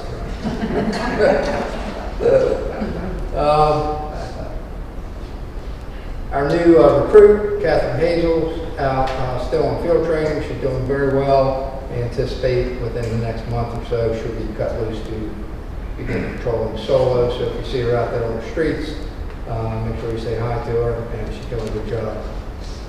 And be happy to entertain any questions, Councilman. Chief, I have one question. The situation in North Baltimore School, when it lets out at 3 o'clock, it's 3:15. Yes. And there's people who use the right-hand berm. Yep. We also talked to Mr. Semino on this. Can anything be done, like can we move that curb inside so there's at least 1 car space for 1 car? That would be the ideal situation, but I can tell you, and Ken knows this a lot better, I'm just ballpark figure, it'd probably be $1 million to do that. I don't know what kind of utilities we have. If we bump the curbing in front of LB to facilitate a lane, is $1 million unrealistic? Probably. There is a lot of utilities there. There's Yep. water, there's sewer, there's fiber, there's DEC, Delmarva Power. Well, with It's some, Delmarva Road. with some of the monies that we have, It's Delmarva Road. So it's not our infrastructure. Anything that we would propose to do would have to go through their process, their planning, and their. And if we did something else on the school property, then that would be up to them, and I just don't believe they have the funding. One of the things that I thought, witnessing this recently, is couldn't they stack them coming off of, Old School Lane? Old School Lane? Like if they got them on their own property and stacked them and they came out that way? Yeah, we can't because there's a conflict between the automobiles picking up kids and the school buses. Oh, okay, So they buses stack are- the school buses, we've got 20, 30 school buses stacked up and staged out on Old School Lane in the middle of the road. And it's just a really poor setup there. I don't know what the long-term solution would be, but we have officers out at the school every single day, if possible at arrival and dismissal. And one of our big responsibilities is trying to keep Route 26 open and deter folks from stopping in the travel portion of 26. Because they want to stack up there against the curb that pushes the eastbound traffic into the center left turn lane, which is only designed for turning. And then that restricts vehicles traveling westbound that want to make a left turn, can't make a left turn because cars are staying. So it's a mess, but it is what it is. And I don't know that there's any easy solution. I just thought I'd bring it up. I travel that road almost every day. I've pretty close near miss. Yep, absolutely. You know? So I would imagine that the school would be willing to donate the frontage of their property for any widening. I believe there's only available space between the entrance to Old School Lane is only about 1,000 feet. So you're looking at 25 feet of car that's facing 40 cars you could probably stack. But it's really something that needs to be initiated with the Delaware Department of Transportation. My office can certainly do that and see if we can get some discussion started. Chief and I are already working on another initiative that eventually will come around to this setting. So, I mean, I don't mind doing that if that's the direction that Also, would a letter from Senator Hocker and Representative Gray help that situation? Well, it might. I think as a first step would be some engagement with DelDOT, including the school district, myself and the chief, to kind of look at what we want to do, and then certainly those types of support letters would certainly be helpful. Sure. I think it's probably worth exploring. If there is a solution, it would be great. The problem is not going away.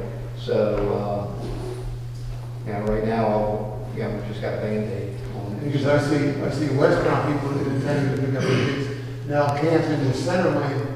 So when the people pass, those on the berm on the right lane, they have to dive back into the right lane so that it's not a head-on with the people sitting in the center lane to turn left going into the school. It's a growing population there in Baltimore. This year we've got issues with lack of school buses, so more kids are being driven to school and picked up. So we've got a couple hundred kids that are getting dropped off and picked up every day. So. I think something that certainly we could look at on our own to assist the school is maybe some type of circulation, pickup times, some way to stage or whatever with the property that they have, maybe a good first step if they're agreeable to something. I think they If would. they'd like to look at it. I take it, we've been 20 years now, we've been toying with this and we've changed it up every which way, and it's just at the end of the day, there's just not enough space. That's what it comes down to, I think. But yeah, I'm open to anything. So if Mayor and Council would like, we certainly can issue a task assignment to our traffic engineering firm to look at the internal circulation that affects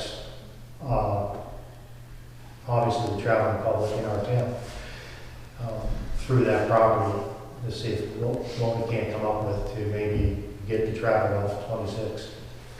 Well, before you ask the engineers to do something, because it's going to cost money, Yes, it is.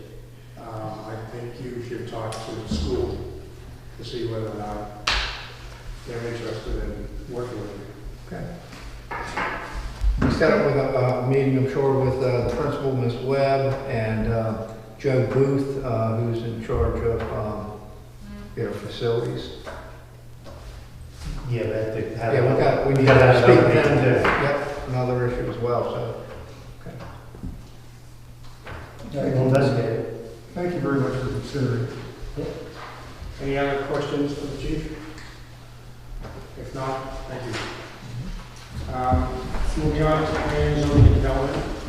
Councilor. Thank you, Mayor Rankin. I'll just hit the high points here. Maintenance, sidewalk repairs in Avon Park were completed on October 6th. The project included removal and replacement of damaged concrete sidewalk and curb. It was replaced satisfactorily. Contractor cleaned up the community and swept on Friday. Street repair and replacement, our paving, our annual patching and pavement project commenced on Wednesday, September the 29th. The project includes patching and paving in Bear Trap Dunes and the Briarcliff community. We have identified several other areas in town in need of patching and or paving. A recommendation to approve additional work under this contract will be presented to Mayor and Council later this evening. As part of our drainage pipe cleaning system preservation efforts, in the cleaning at Savannah's Landing and Bear Trap Dunes community was completed on October the 7th. The Office of Planning and Development has been working closely with DENRAC to address drainage concerns in the prom floor of the deep hole tax ditch. We have been partnering with them. We did some clearing in the prom to assist them with getting the survey data that they need. The project that they're putting together will restore the channel bed and clear trees in the prom leading to the deep hole tax ditch, which starts in Avon Park, along Avon Park Boulevard. This project is important to us because we have a drainage project in Country Village where we will be conveying our street drainage, hopefully, to the prom floor. So we look forward to continuing their partnership and helping them get their project moving so ours will be successful as well. Land Use and Development, Blue Heron subdivision located on Woodland Avenue had a concept review in front of the Planning and Zoning Commission on September the 16th. The plan will now move on to preliminary design. Planning and Development staff met with the owner of 33 West Avenue at his properties at 6 and 8 Delaware Avenue to discuss zoning compliance for a proposed garage to be constructed on either 6 or 8 Delaware Avenue. This meeting was a condition of the agreement of sale for the property at 33 West Avenue. Code enforcement, we issued a property maintenance violation here at 23 Atlantic Avenue.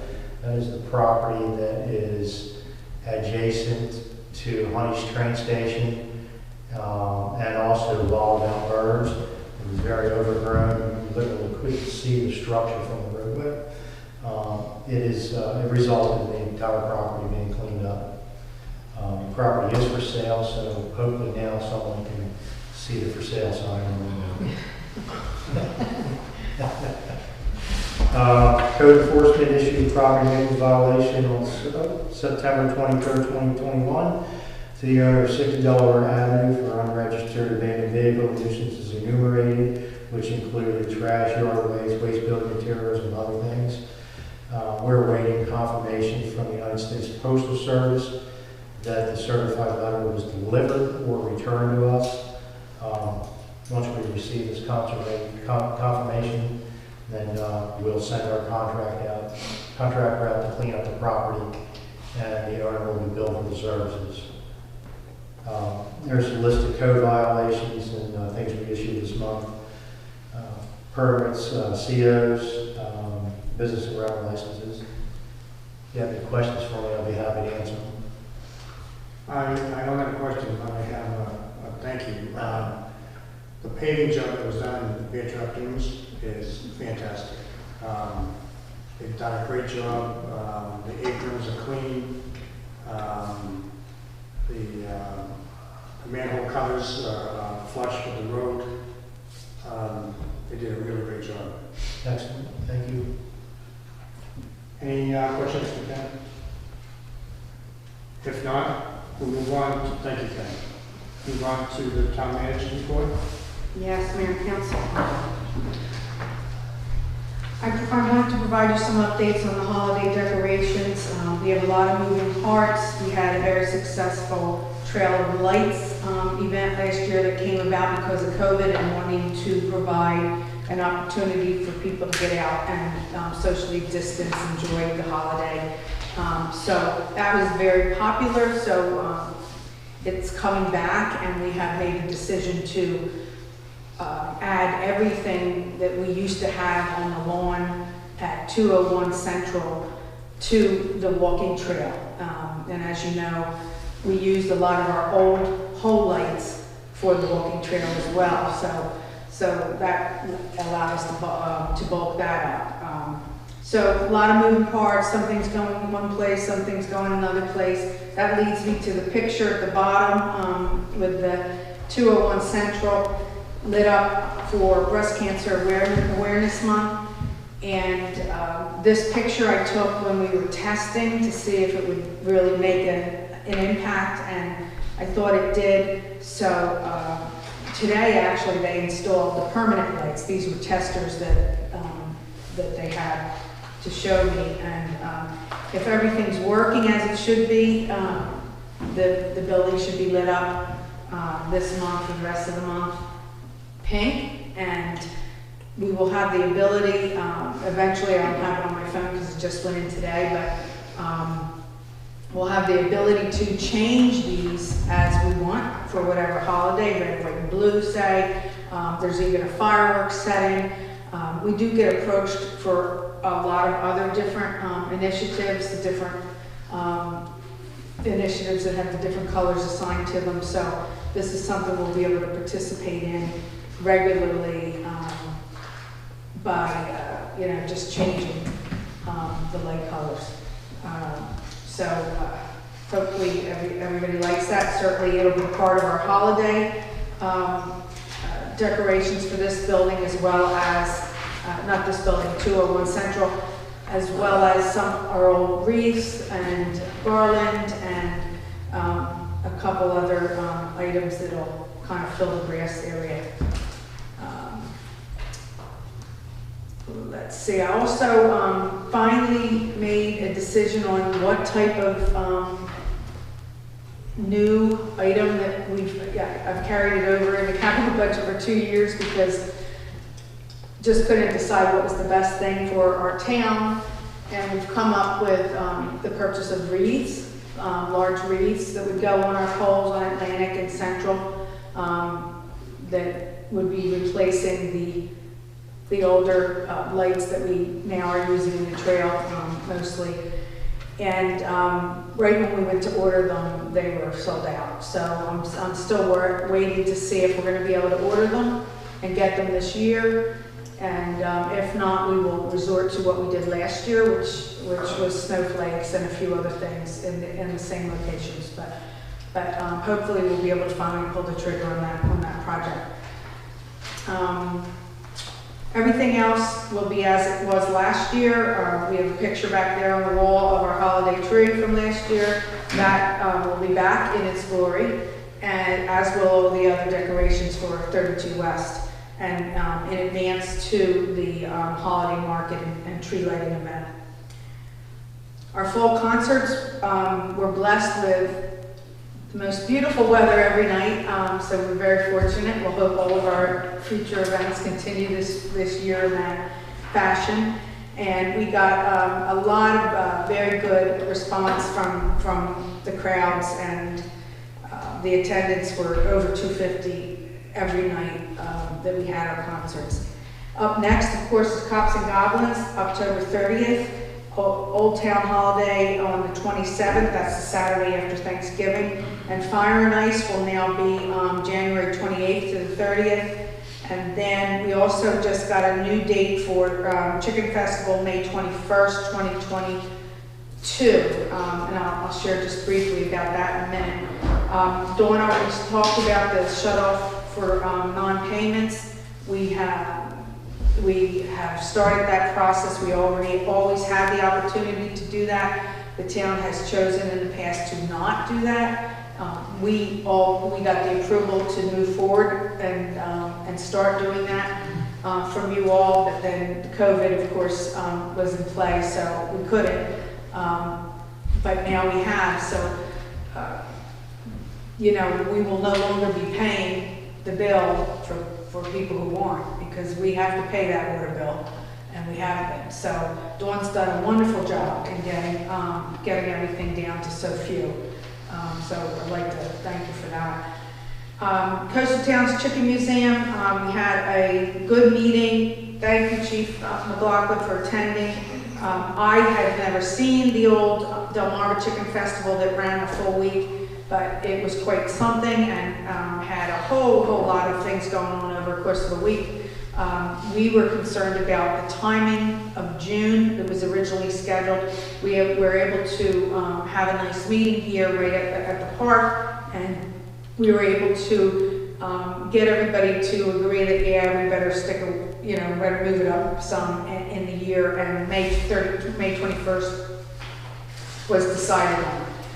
We did check with the chamber. There's no other big events going on, so that should be a better time to try to have a bigger event. The cell tower in the vicinity of the maintenance facility. Earlier, maybe even last year, we had introduced Verizon and Bear Trap Freeman to have discussions about this, and I left Verizon off of this, so that's who originally approached us. Somehow that fell apart, but that engagement has been made again, and there are talks, and I'm getting follow-up emails on a daily basis almost. So I think there's a possibility that a cell tower could go there. If it is Verizon, as you likely know, they have to, in near term, they have to let other providers on. So the issues that we experience at 201 Central or Long Central, and that our residents in the vicinity experience, and certainly they do at Bear Trap on the golf course and otherwise, should improve drastically. So that would be a plus if that can be pulled off. The Fire and Ice event, we have budgeted $4,500 to support that event this year. That's $2,000 more than we had last year. You know, I think you're familiar with the event that we were able to pull off along with the Chamber of Commerce last year, and it would be similar, although it has a new theme, of course, rock and roll. And I just outlined for you the things that I'm in discussions with the Chamber about what might be able to take place here at our park. And some of it would require them to come up with sponsors for things such as an ice rink and games possibly. Blue Star Memorial Fundraising Concert is this Friday, October 15th, starts at 5 p.m. It's at 36328 Old Mill Road. The Salt Air Gardeners, who are our partners for the Blue Star Memorial, are handling all aspects of the event. I do plan to attend, and they asked if I would make a comment or two, and if any mayor and council are in attendance, we welcome you to do the same. Hopefully we'll have good weather and they'll get a good response. They have in the past for other projects, so we're hopeful that we'll be able to bring this memorial to the town in the near future. I just wanted to touch on the purchase of 33 West Avenue. It's the result of our last special meeting of council on October 2nd.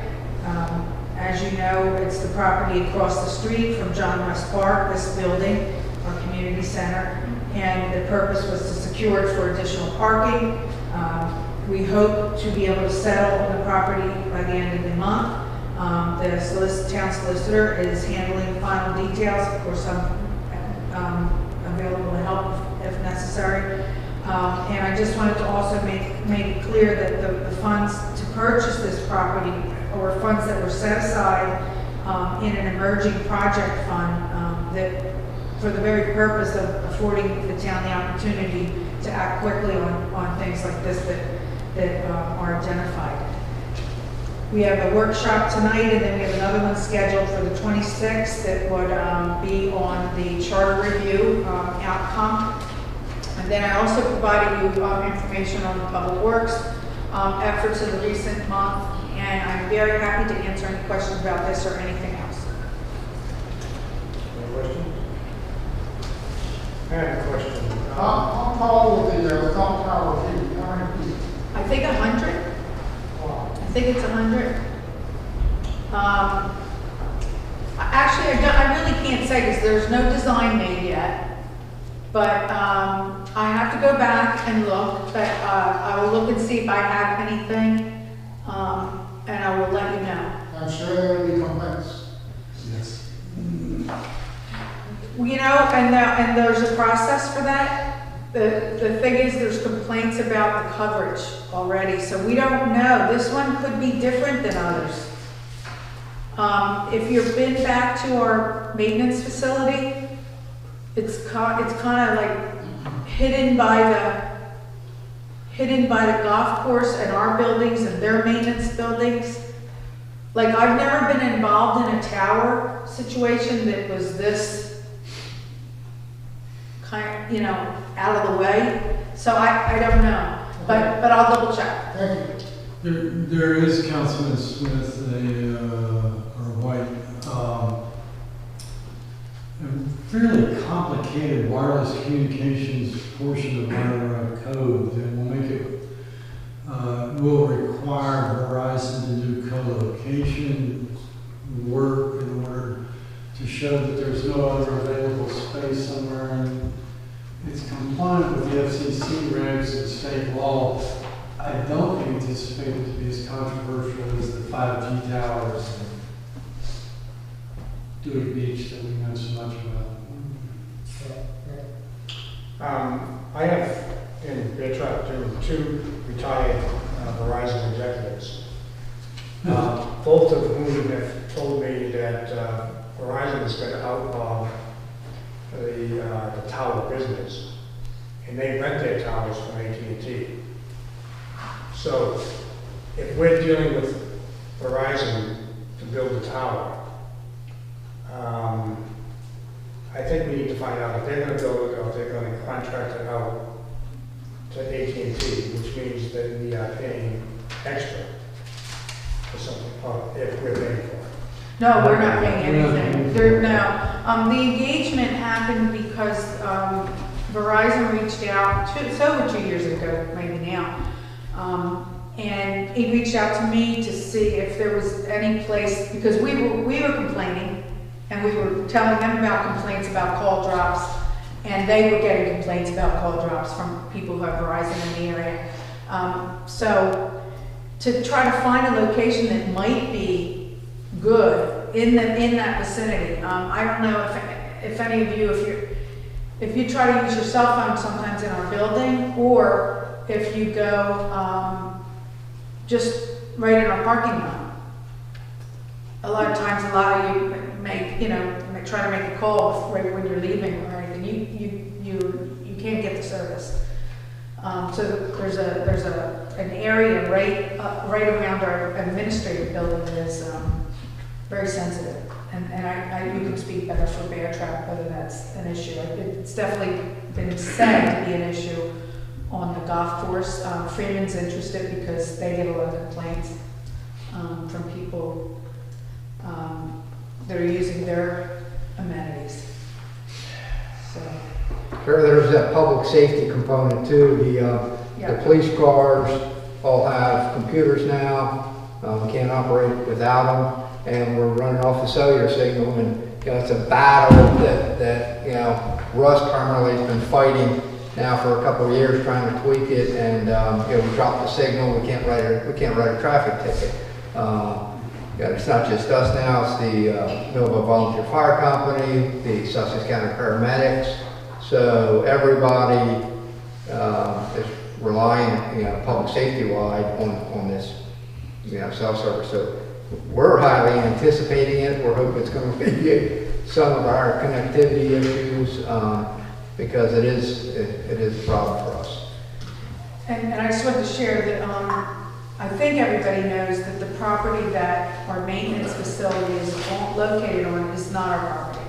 It's leased to us by Freeman. So that's all I can do is make an introduction to them, and then, the rest is between them. Any other questions? Are there any other reports of town council? Right? Yeah. Do you want to make that report? There was some not that today, and a month from now that will be stale, so we wanted to give it to you. And it's just a regular monthly status report from Millville Fire for calls. At this point, we will open it up for citizens' privilege. Do we have anyone, on the 3? Okay, so any of those 3 could ask any question related to what has been discussed up to this point in time. And if you want to ask a question through YouTube, you can do that now.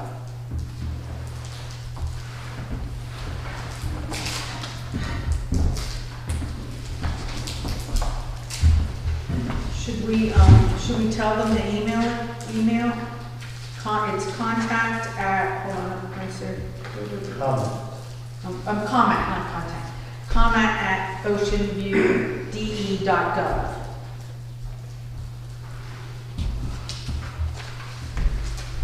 Let's give them a chance.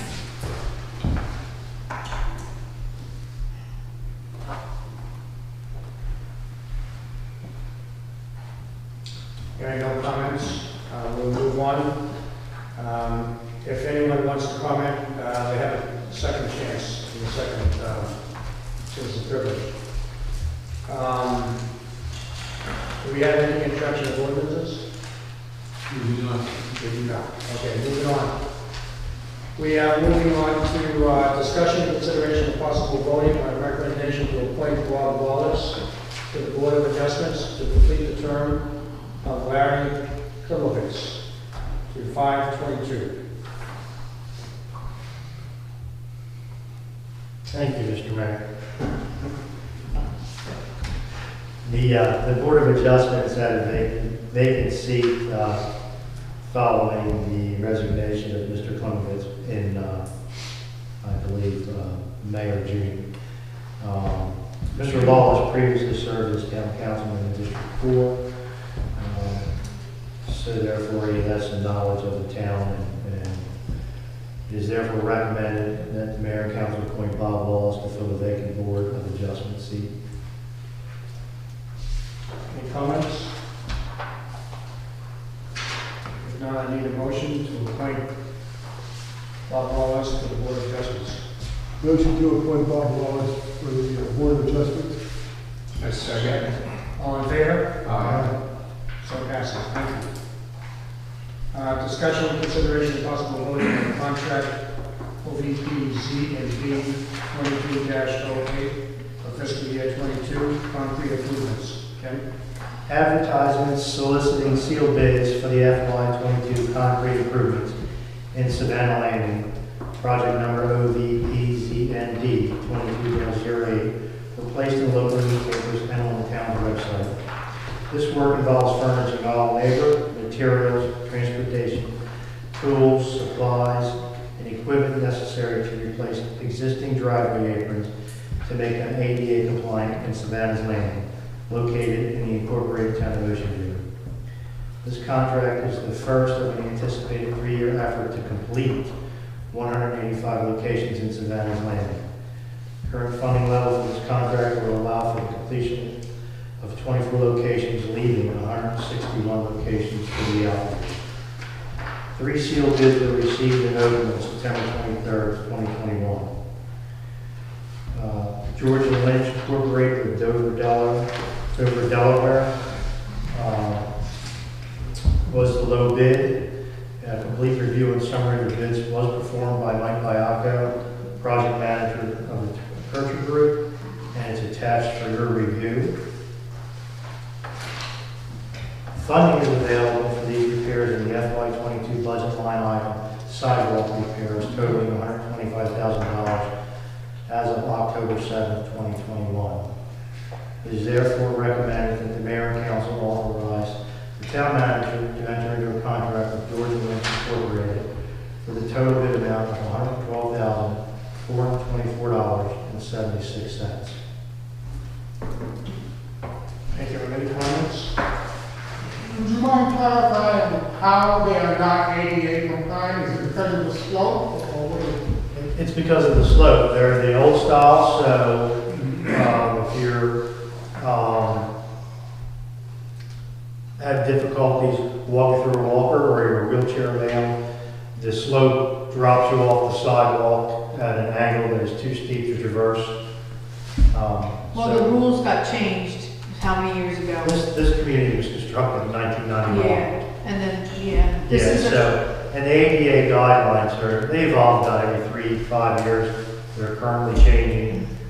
So we're looking to upgrade them to the current, today's standards to make them traversable. Is this a widespread problem throughout town? No, it's not. We only really have Savannah's Landing is our oldest community where we own the sidewalks and they're within the town right of way. And this effort has also been, this ADA effort has also been underway, to my knowledge, since 2015. And we can go into the budget mechanics of it in the next recommendation to approve. But we really have not been funding this sufficiently. And, you know, nothing's getting cheaper year by year. Things are getting more expensive. And we really need to finish this, and we'll be finished with our ADA compliance exposure for now. Thank you. Any other questions? If not, can I need a motion to authorize the town manager to enter into a contract with George and Lynch Incorporated for the total bid amount of $112,424.76. I'll make a motion that we enter into a contract with George Lynch Incorporated for a total bid amount of $112,424.76 for project number OVPCD 22-8. Second that. All in favor? Aye. Sure, thank you. Next year.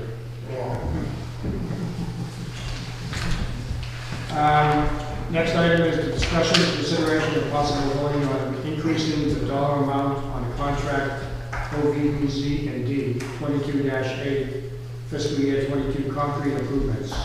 And Thank you, Mr. Mayor. So this discussion is really going to center around and dovetail into the last conversation that we had about the budget and our funding levels and getting this work done in a reasonable amount of time.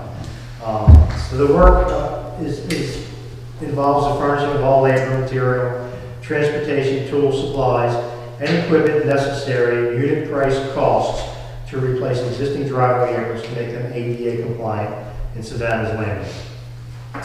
The project was advertised for bid and received 3 expressions of interest. George Lynch Incorporated of Dover, Delaware was awarded the contract moments ago with a low bid of $112,424.76. This contract, as I stated earlier, is the first of an anticipated 3-year effort to complete the remaining 185 locations in Savannah's Landing. The current funding level for this contract will allow for the completion of 24 locations, leaving 161 locations for the out years requiring funding in the amount of. So, if we do not, then there will be 80 locations left to do in FY23 and FY24 at a cost of $484,449.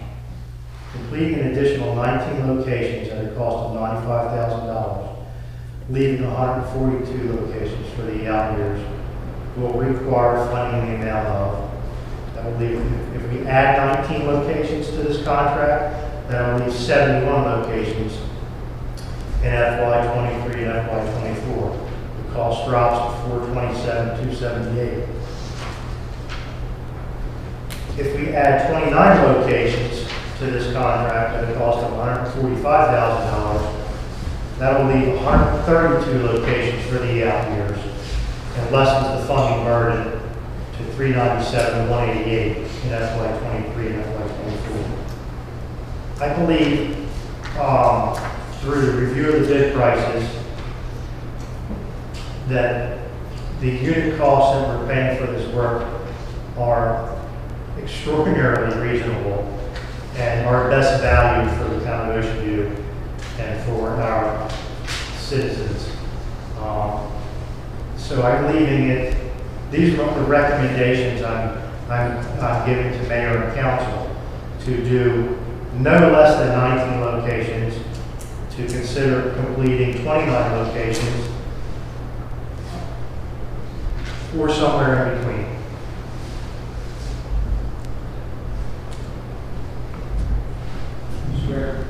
Mr. Shimano, doing the 29 locations would eventually save us money then, at the prices you recorded. Yes, I believe it will save us money in the long run, because the cost of everything has been increasing, especially building materials, exponentially.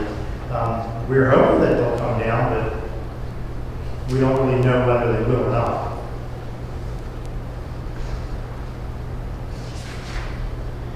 So in your opinion, it's the best option? In my opinion, it's the best option is to act now while we have exceptionally good prices to do this work and get as much done as we possibly can.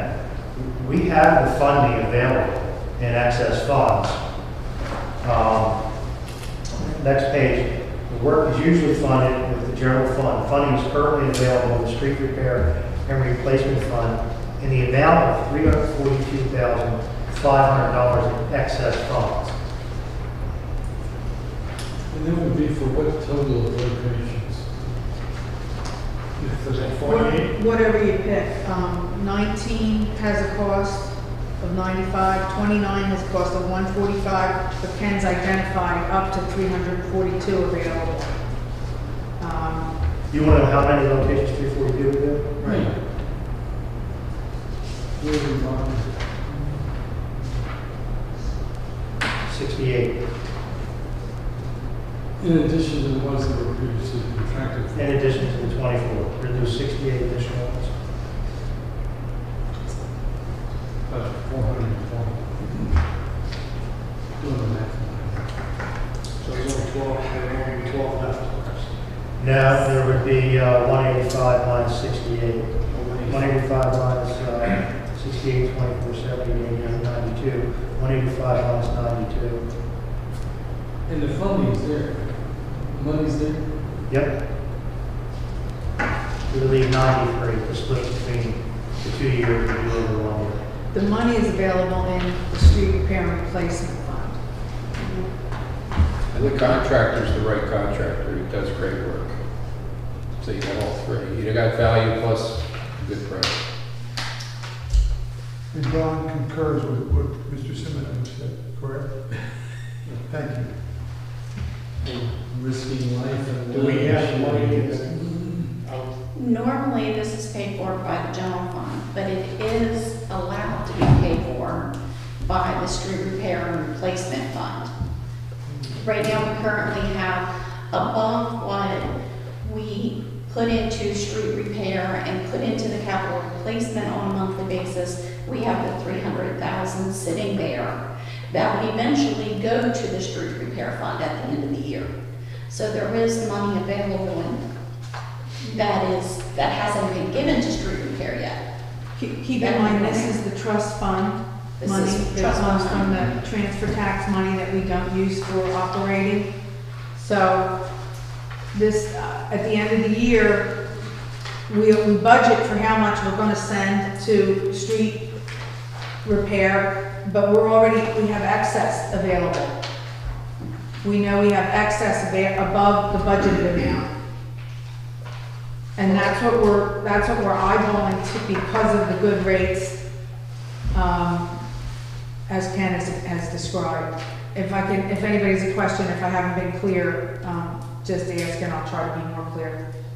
So this is a change to the original rate.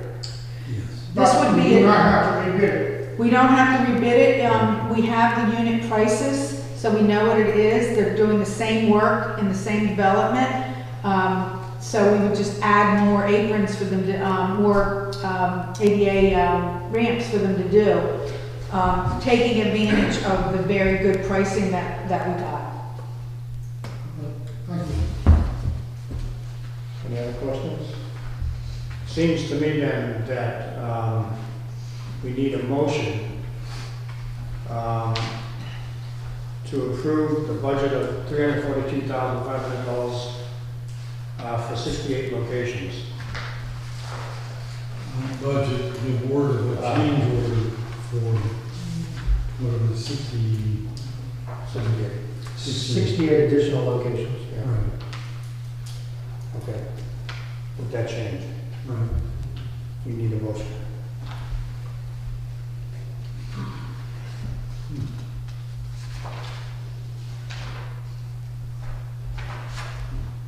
I make a motion that the town is authorized to make a change order of 68 additional locations, and to bring the street appropriation fund in the amount of $342,500 in excess funds for OVPCD Project 2208. This is an amendment to the original one.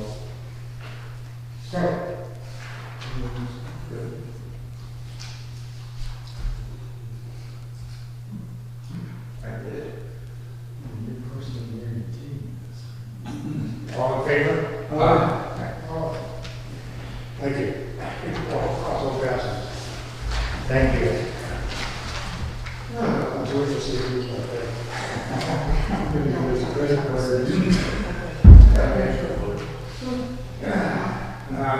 Last item is discussion, consideration, and possible voting on increasing the dollar amount on contract OVPZ&B 22-05, fiscal year 22, street patching and paving.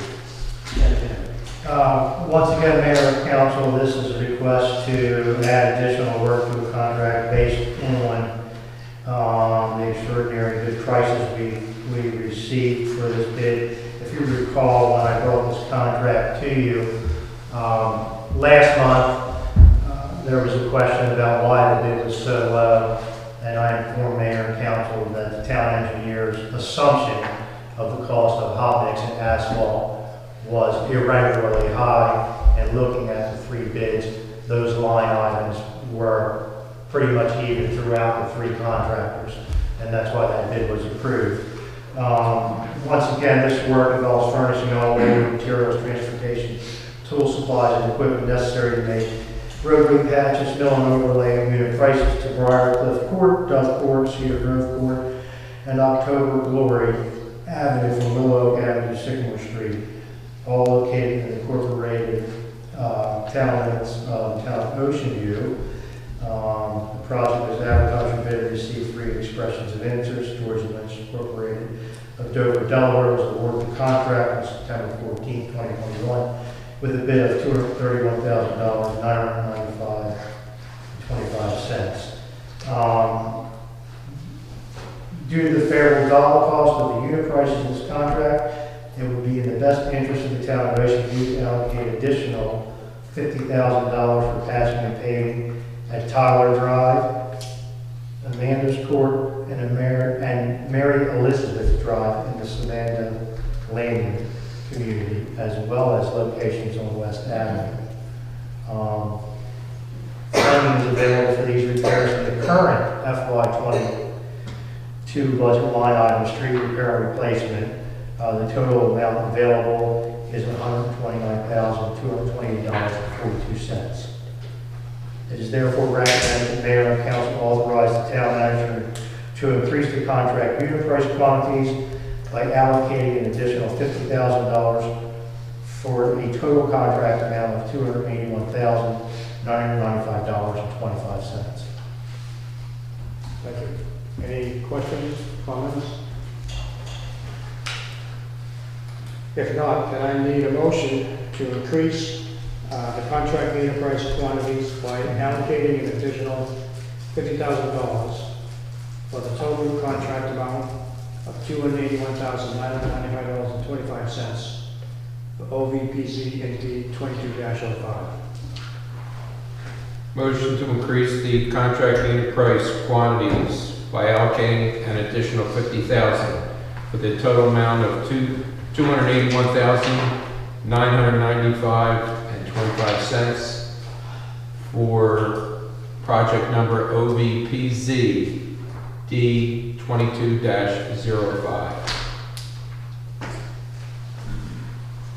Do I have a second? Second. All in favor? Aye. Thank you, so it passes.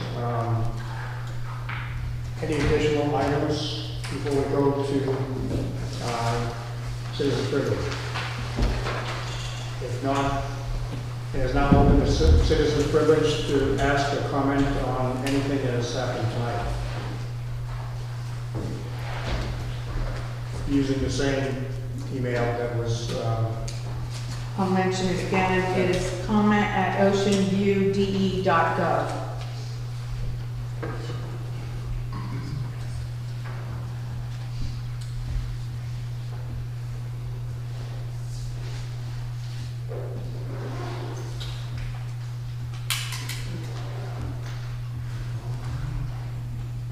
seeing none. I need a motion to adjourn. Motion to adjourn. Second. All in favor? Aye. So passes. Thank you for all coming. You have the apple.